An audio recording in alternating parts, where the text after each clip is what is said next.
Darth Maul has always been a favorite of mine. From his menacing appearance and double-bladed lightsaber to his characterization in the Clone Wars and later Rebels, he's such an amazing Star Wars antagonist. So when I heard they were making a TV show dedicated to him, I was pretty excited. Although I must admit I wasn't too sure if it would be good. Star Wars has been known to be pretty hit or miss lately, but I was optimistic when I saw the trailer. And now that I've seen nearly all of the series, let me tell you, this show is awesome. And it's beautiful, man. Look at these backgrounds. They're absolutely gorgeous. And I'm sure the images on screen aren't even doing it justice, but still, look at them. They look like they're oil-based paintings, and from what I've heard and seen online, they might actually be oil-based paintings that they put into the show. And so it's so cool to see this unique art style, and it's the main reason I wanted to talk about this show. We all know Disney and the other big companies are just chomping at the bit to use AI art and get rid of, human artists because it's cheaper to just, write in a prompt and boom, there's a background, there's a character, a new Star Wars character. But no, we got no clankers working on this. We got this very human oil-based painting background. I don't even know what kind of painting. It's just is awesome and it's cool to see it. I do have thoughts on the show itself though. Sam Witwer is still incredible when portraying Maul.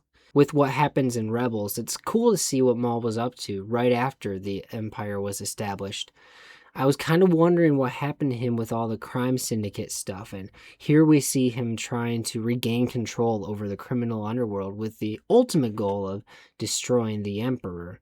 We also still see his obsession with obtaining an apprentice. Speaking of, let's talk about the other characters. Devin, that's the new Jedi character. I think she's all right. They're probably gonna do some more interesting things with her in the last couple of episodes, but she's a very capable Jedi.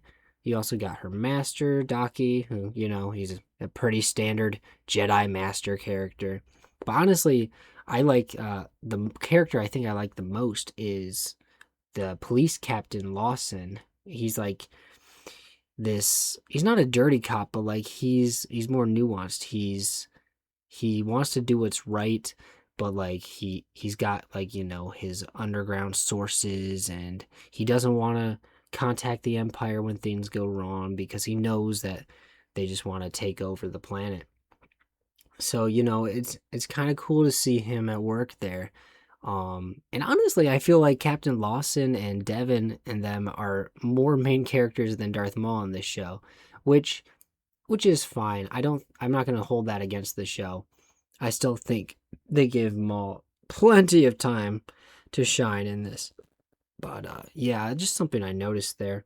You also got Two Boots, and he's pretty cool. Although I do think it's weird that he has the exact same voice actor as that Zero droid from The Mandalorian, which there's nothing wrong with that, but they do typically try to have unique voices for the character type droids, so it is weird that they decided to double dip on this voice actor here. Another strange thing to me was the planet they used, which apparently is completely original to this show, but I really could have been convinced that it was actually Coruscant if nobody actually had said in the show that it's called Janix. Again, that's not a complaint, but it's just very similar to Coruscant. The action scenes have been great too. It feels like it's been a while since I've seen some nice, good lightsaber fights. And all in all, I really like this show and what they're doing with these characters.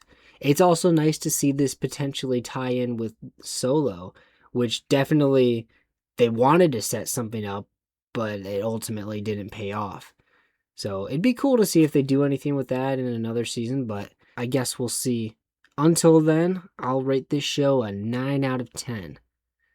One last thought. I have absolutely no idea if any of the novels or comics or anything tie into this show, but if they do, let me know in the comments. I'd be very interested in reading that.